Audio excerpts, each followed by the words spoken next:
The Newsroom, where untold story is revealed. Otafiire yeetaaga kuyamba omutwe gwe guba mu mulwadde. Tulina ebitongole ebikebera emitwe. Wulira kino. Omuliro gunyose mu studio. Frank Gashumba, Kapteni Babu, ate nno kwoteeka musajja mukulu basajja mivule. Ebifuba bibino biba bugumye. Ano Otafiire Kahinda Otafiire nkugambye katini ate nno bibasukeko newe bandikomye. Si birungi nsonga ki yino negenze maaso n'okubeera nga batabula ono ye bamubyeko emmotoka wali ekyanja bagibbye mu ngeri ki byonna bibino mbikuleetedde n'amawulire amalala mangi. Nzedde ne ku Beyond the Newsroom mbabuuzaako nnyo n'okubeebaza gye mutuusaako engalo. Mwebale nnyo, mwebalire ddala banywanyi. Wabula nkusaba n'obwombeefu obw'ekika ekyawaggulu. Video no soko gimpere like, bw'ogiwa like oba ogiwadde muliro ogugitambuza otuuka ku buli sekinoomu. Ate era mu ngeri y'emu naawe agenda mu maaso n'okubeera nga otalaba kyenkusaba kiri kimu kyokka kwe kugenda mu maaso n'okubeera nga osubscribinga. Ate atannaba twegattako mu butongole nkusaba otusubscribinge okone mu kadaawo kajje mu personalize okateeke mu all osobole ogenda mu maaso n'okubeera nga ate ofuna emboozi zonna ze tuteekayo. Kaakati nno ono nno bamubyeko emmotoka kika kya Harrier Kawundo wali eri ekyanja bagenza okubeera nga bafuluma bwe bati nga omusajja avulumudde emmotoka emisinde era abaserikale ne bagezaako okubeera nga bakuba ebyasi naye mpaawo kalungi kavuddemu ebyo. Kankulage ngeri nga bwe bibadde.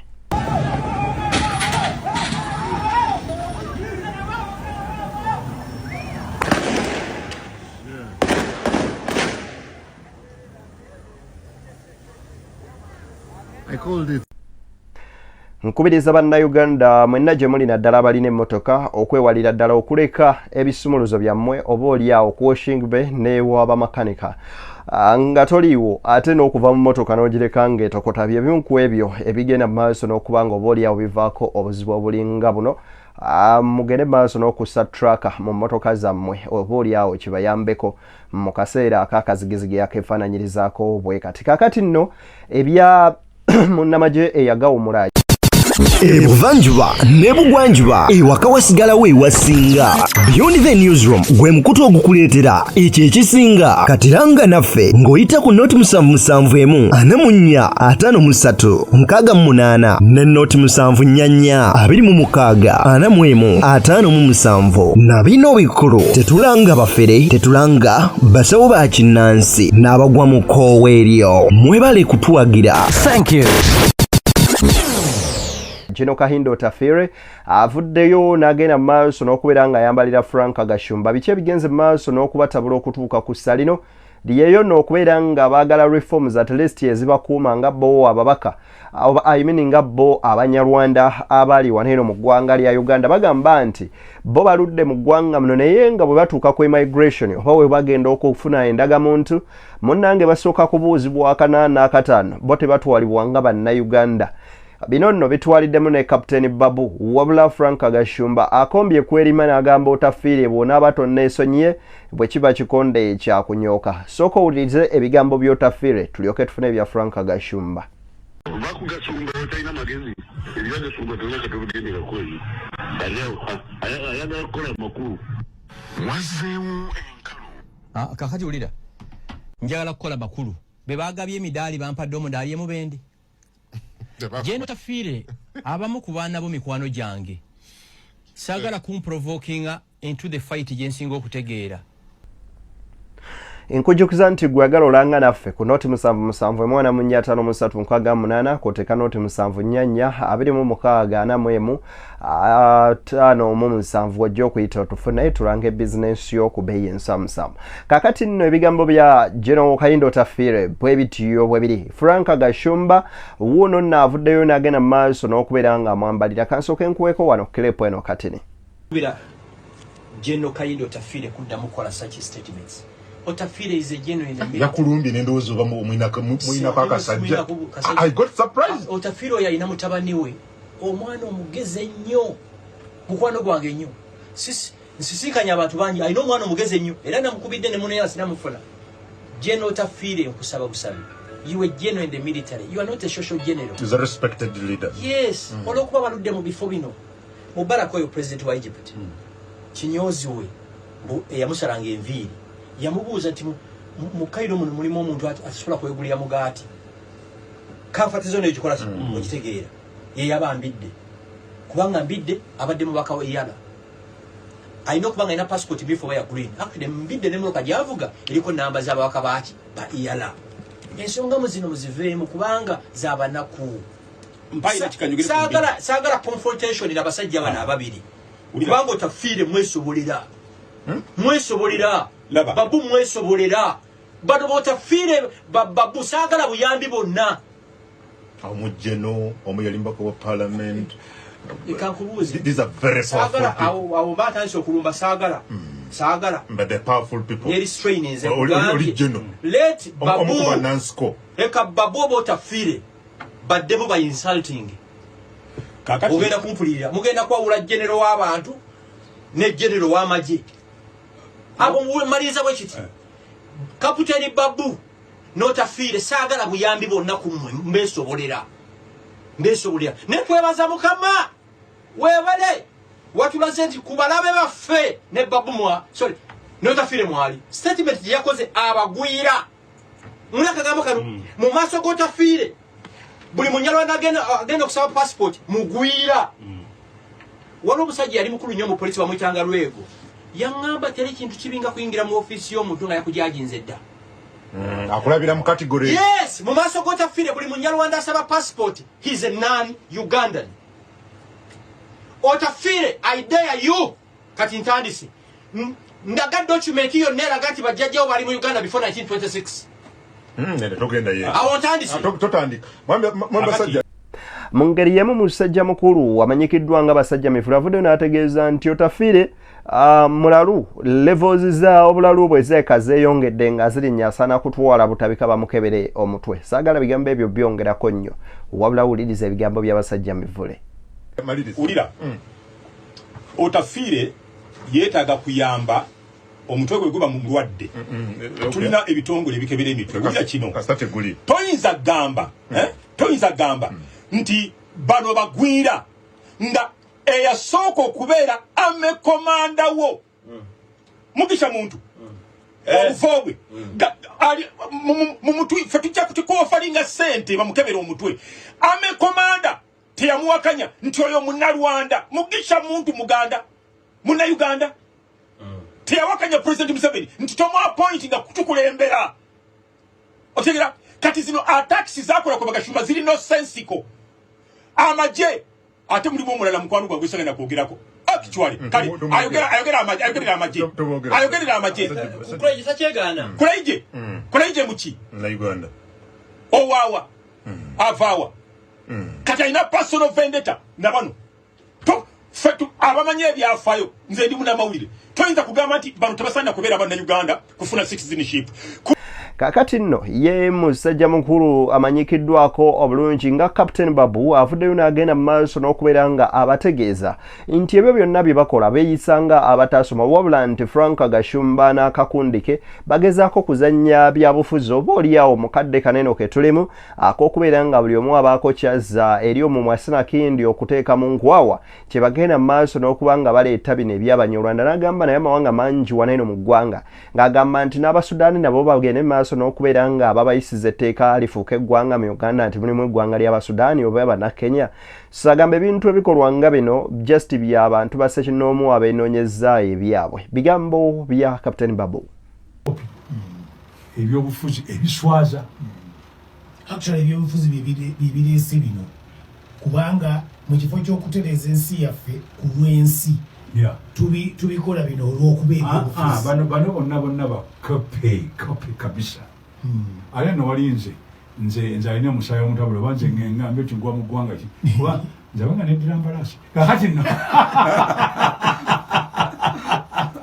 oba lwakimba sasa ekibye mulwana kibyetaagisa ekiki ekitwani tumanyi by 1926 buli muntu eyali mu border za Uganda is a Ugandan. N'omuna Kenya eyava Kenya bwe singa yalonda yandisigadde nga muna Uganda. Naye yalondayo kudda ewaabwe.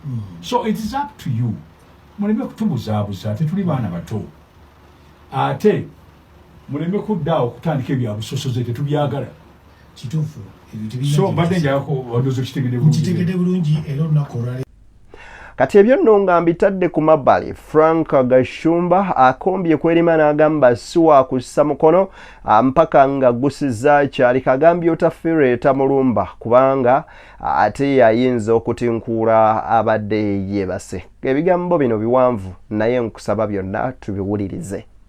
Kino nkyogera ku Radio 4 otafiire ddamu provoking oli minister so what mwina butakanya na group no yakikonye kazanyi uliza bigambo binali ku Radio 4 aganti butakanya bwabwe bwe batawanya era naganti tewali na kipya aganti agano implementinga agane yaganti tewali na kipya mu bino agane kanzanye dobozi lino polisi yaffe tubadde tugenderako tewali kika kyali tewali kika tubadde tukola ekyo kimu kibadde tukola okujjako nti bano abanyarwanda balimu ebinanka ebiwanyi bibiri balwanagana ekizibu kibadde naabo abananka abenti abanyarwanda kubanga polisi yaffe kigamba nti abanyarwanda bokka be babadde bebagwira abalimu netuyita bagwira abananka bali mu Uganda waliwo abantu owulidde kigamba bagwira soka tukomao owulidde kigamba bagwira abanyarwanda sibe bagwira bokka kati kiregeza yabatunuliranga bagwira foreigners otafiire mu maaso minister wa internal affairs atutunuliranga abagwira abanyarwanda sibe bagwira bokka. That's interesting. Kati gwe kungu nakugamba nze byemulaba ku TV si byendaba byemuwulya si bye bampulidde abagwira. That's the minister for internal affairs, meaning mu maaso g'otafiire tuli bagwira. Era kyovula kino ekigambo kyo naturalization kizze nnyo ku mulembe gwe ekyo byagamba mu rifts ekisooka katono wetujja kakaka Kenya amawanga ag'e Kenya nga abateesoloti abamwe ba Kenya balala ba Uganda waliwo abasudani waliwo abakonjo waliwo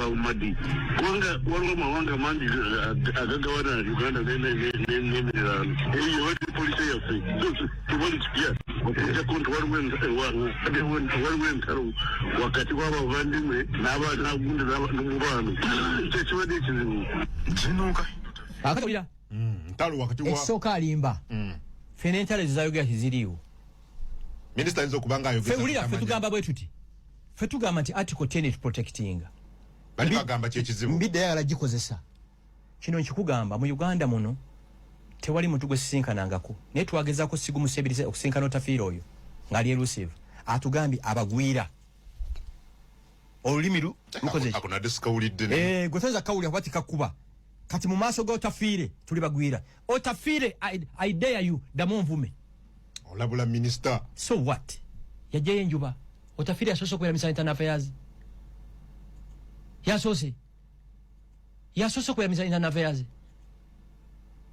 abantu balwa mu offices bafuna comfort eyo otafiire okuva lwe bava mu nsiko teyeguliranga lita y'amafuta ffe tumugulira amafuta abantu bakuginowalinga tebasobola ne Museveni bamuginowalinga mu nsiko 1980 n'amaliza nga president okimanyi nti Obote yagambako Museveni yo mbajja kuva mu nsiko ng'ameze n'omukira ng'enkima tiyawamba buyinza kungu bwe twatandika council for abavandimwe ojjukira bwe kimu we are underdogs we are nothing be baali bayisaamu omaaso be baali executive order you get it otafiire you dare him I dare you Captain Francis Babu dare oba njagala batuwe debate nze ne Babu oba n'otafiire oyo ku nsonga eno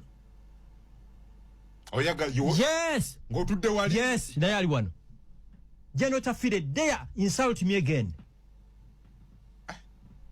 Francis Babu bino biyingiramuwa Babu okimanyi gw'olina muyindi wano gw'olina rights mu Uganda okusinga ffe anti Captain Babu muna Uganda ate nze nawe oli muna Uganda sebo yagambye byayogedde nabyo biwanvu nnyo n'ekyo emyaka gyammwe mukuze muli tayalinge Babu oyo mbadde mu respectinga mutabani we mukwano gwange nga sagala confrontation yonna abaana baabwe basomye n'abaffe okitegera ndowooza noonya makulu executive order ya family ya Frank Gashumba gwe bagenda ogiwa kayindo tafiraga ononya makulu how by the way ensonga z'abanyarwanda ze zimanyisiza eggwanga Aha. Otanze kuvayo kwogera recently ku nsonga ze. Kati kankubulire. Esebadde kumanya banga lyonna. Nze singa mu Uganda bali ba awarding awards entufu singa nyina awards 10. Social injustice nji fightinga. Omwana ayitibwa Aisha Nabukeera. Kwe twatandika okuya. Tumujjukira bulungi. Ono muvubuka yattagundi oli omuwala era gwe. Nabukeera twamuyamba okuva mu P6 n'asoma paka university kati abeera mu America. Gashumba yenoonyeza bibi. Mukwera Nabukeera Gashumba anoonya biki? Desire mirembe. Kino ekisajja gwe kyatta ne kimusuula mu bikajjo. Nga bunaku nsiiba mukono ku making sure nti ekivuka kisibwa. Family yeke kitemu. They offered me 250 million. Sagala sente era nayo noonya byange. Kati ekifembye kino. Kyabavandimwe. You get it. Kwanza nyina passport. Ze nyina passport. Nyina ndoza yakuna. Nejjula n'okwatera. Waliwo ayinza okumashira passport? No way. You get it. Ne wali akawala nga kashira akali engoma, akali ekalungu, akali ekakuuto, akaagala ogende Dubai okupakasa bakama passport. Ng'ataka akaana kana Uganda 10 kuki? Ku 10. Minister bino bina tabimanyi. Omanyi bali mu comfort zone mbidde mukasa mbidde. Mbidde bwaba talina passport emifu ina ya green. Mbidde na yimya masoga president. Sebo ekirozo kya executive order kya abandoning. Sijja kuvuma mukasa kubanga luli muganda wange embaga yo najiriko nange watata wange aliyo mukwabyo olumbe. Ne mumanye eti buli decision gye mukola eyino omunaku gwekola ki? Why can't you sit as the members of the same family? You resolve these issues. First of all, nzena siku musebiri sesa dunga mugamba. Naye kati we kyatuuse. N'ekisinga obukulu. Press conference twakoze ku Serena. Abanyarwanda bonna bali supportive. Okujja kono bagezako confusing. Ulira yagambye mbwagenda kuwaba mu East African Court of Justice ekisooka. East African Court of Justice interpreting a constitutions. Nzedde niye akutuusako ensonga ku Mukoto Beyond the Newsroom where the untold story is revealed. Mbebaza nti mutugoberedde okuva gye twatandikidde paka wano. Tusinkane mu mboozi endala mpitirivu zenkyakuleetera wabula gwe naawe endowoozayo mwansi mu comment section. Abanyarwanda lifuuke eggwanga mu ggwanga Uganda oba nabo basigale nga batwalibwa nga abantu kubanga tulina engeri nnyingi esengekebwamu omuntu okuba n'obutuuze bwe n'obuwangwa bwe. Waliwo by birth oyinza okuba nga wava Rwanda, wava Congo, wava China nayo ne bakuzaalira wano oba Munnayuganda by birth. Ne wabaawo n'omuntu okubeera nga yava gy'avudde ne concerns oba nga azze kukola ne wamunyumira n'abeerawo emyaka egiwerako ne bamuregisteringa nga Munnayuganda, a Ugandan by registration. Nekola endala enambulukufu nga n'ensi endala bwe zikola. Kyefula osanga bayimbi nga babebe cool ng'atwala mukazi wazalire mu America abaana ne bafuna obutuuze nti just by birth nga bannansi ba America so n'ensi endala ezikola ebintu ebiringa ebyo. Ekibuuzo kiri nti lwaki Frank Gashumba ne banne basukkulumya oba basuusuutanya ekintu ky'Abanyarwanda okusinga ne ku mawanga amalala? Wansi mu comment section oba oliyawo mu vidiyo ezinaddako tujja kubeera nga tuyitamu ate nga bwendeeta n'abakugu okunnyonnyola ku nsonga ezeefaananyiriza bwe ziti ku mukutu guno. Nze Deni ankuume atakuumira mpeera mbagaliza bye munjagaliza banywanyi.